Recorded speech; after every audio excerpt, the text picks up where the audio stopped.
શોર્ટકટમાં જ કહીશ, મારો અવાજ બેસેલો છે, આજે મારો 6ઠ્ઠો દિવસ ઉપવાસનો છે, મારી તબિયત પણ સારી નથી, એટલે શોર્ટમાં જ કહીશ કે અમે લલીપોપો ચૂસવાના ટેવાયેલા છીએ. હવે લલીપોપ અમારે ચૂસવાનો થતો નથી, એટલે જે કંઈ આપો, જે કંઈ પીરસો એ ખેડૂતનું પેટ જોઈને પીરસજો, નહીંતર આ ખેડૂત તમારો લલીપોપ ચૂસવાનો નથી. હવે આ જગતનો તાત જાગી ગયો છે, એટલે અહીંથી નવા એંધાણ કાંઈ ના કરવા પડે એ ધ્યાનમાં રાખીને પીરસજો. બીજું 6 દિવસ થયા છે, કાલે આવ્યા 5 દિવસ પછી, અને એ પણ હજી તારીખ પે તારીખ જેવી નીતિ લઈને. શું લાગે છે, સાંભળશે કે પછી હવે પાર્ટ 3 કરવું પડશે?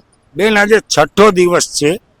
પહેલા દિવસે 10 વાગ્યાથી અમને આ ગુજરાતના મોરબી જિલ્લાના આરોગ્ય જિલ્લા અધિકારીએ ઓન પેપર લેટર ઉપર, મારી પાસે લેટર છે, કે આ ઉપવાસ છાવણીને એક એમ્બ્યુલન્સ તેમજ મેડિકલ ટીમ ફાળવવામાં આવે આવો ઓર્ડર કરેલો છે.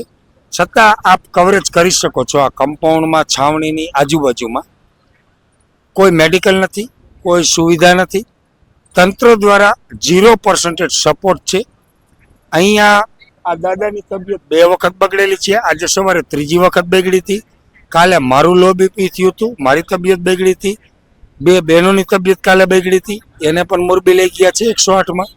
તો આ નિંભર તંત્ર જાડી ચામડીના અધિકારીઓને હરામનો પગાર ખાવાની આદત પડી ગઈ છે. કદાચ મારે બીજું આંદોલન આ જાડી ચામડીના અધિકારીઓ માટે પણ કદાચ કરવું પડશે.